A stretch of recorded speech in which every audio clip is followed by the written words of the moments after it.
We've just heard from the Republicans. Let's get a Democratic view now from Harold Ickes, who was Deputy Chief of Staff for Bill Clinton and who now heads one of those super PACs. This is USA Action, which of course has been campaigning for the re-election of President Obama. Harold Ickes, just heard a Republican analysis, seemed pretty confident. Could it be that the pollsters and everyone else has got it wrong and that Mitt Romney's going to win tonight? No, I think the polls are right. Look, this is a very tight election. Most of it's within the margin of error. So I think the polls are accurate. The most important thing is to look at the trends. And the trends over the past several weeks have been that Obama has been trending up slightly week by week. It's hard now to find a poll in Ohio where Romney's ahead. So my sense is the trends are with Obama and he'll win. The problem for you, though, and it's quite understandable, is that 4 years on, there isn't the same level of excitement and enthusiasm about Barack Obama, is there? Here's the footnotes on Ohio. Number one, are young voters, are they going to turn out, and will Romney get a larger share than McCain got? Two, are women. There's been a fall off in women on the polls, although I think they're starting to come back. And independents, and finally there's the turnout operation. And the Republicans, I think we have a very good turnout operation, but tonight will is the proof in the pudding.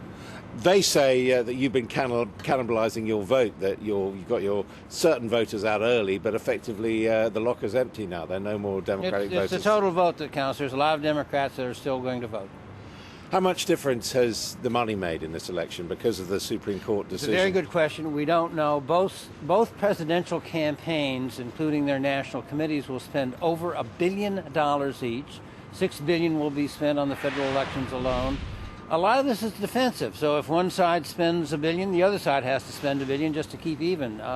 It's very hard to tell, but both sides have had a lot of resources. But yeah, exactly. I mean, in practical terms, it's been a bottomless pit, hasn't it? Exactly. Yes, quite almost bottomless. I remember in 1996 when I was overseeing the Clinton's re-election campaign. I think we had $48 million to spend in the general election. Here they're spending $1 billion.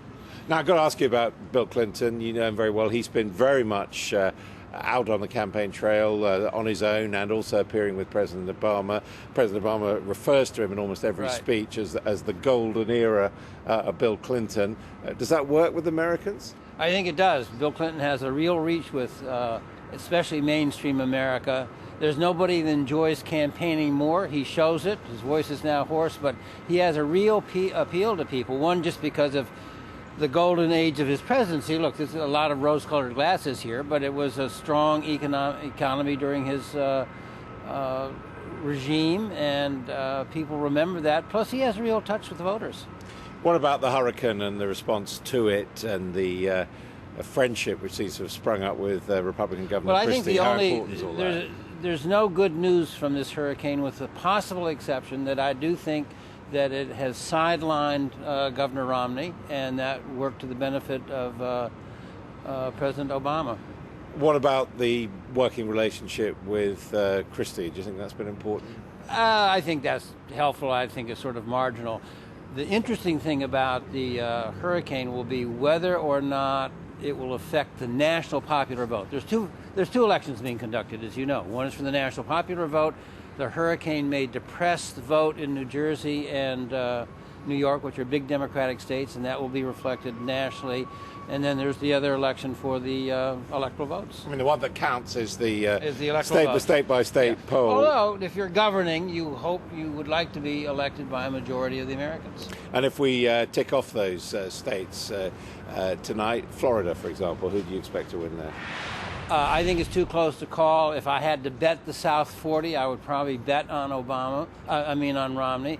But look, the polls are completely accurate. These states are too close to call. Now we're just seeing Mitt Romney voting in Belmont, Massachusetts, his base state. That's where he was governor. He's going to arrive there at his polling station any time now. His polling place, I should say, using American parlance. You've been in politics a long time. Just supposing the worst happens from your point of view, Mitt Romney's elected, he's just waving to his voters. Now, what sort of a president will he be in your view? That is the question of the hour. Nobody knows. He's taken every side of every conceivable issue that you could take. He's paid no price for it, but nobody knows what his positions are on any issue. He's all over hell's half acre. I mean, you would have to say that possibly his instincts are more centrist than the tacking to the right he's had to do to get the nomination. No question about that. I think he has centrist instincts, but if you were to ask anybody what position will he take on any policy from tax to deficit reduction to education, nobody could tell you because he's been all over the place. And of course his supporters say that he could be a centrist. They also say Barack Obama, amongst other things, is effectively a socialist and un-American. What's the answer to that? There's Barack Obama represents mainstream America. This is rhetoric, ginned up by the other side that he's a socialist. Nothing could be further from the truth. He's a big government man, though, isn't he? Well, he believes that there is a role for government, as Bill Clinton did, as Franklin Roosevelt did, as Lyndon Johnson did. There is a real role for government, and all you have to look at is this most recent storm. Harold Ickes, thank you very much indeed. Well, of course, we're going to have lots more on the US election coming up. Back to you, Jane.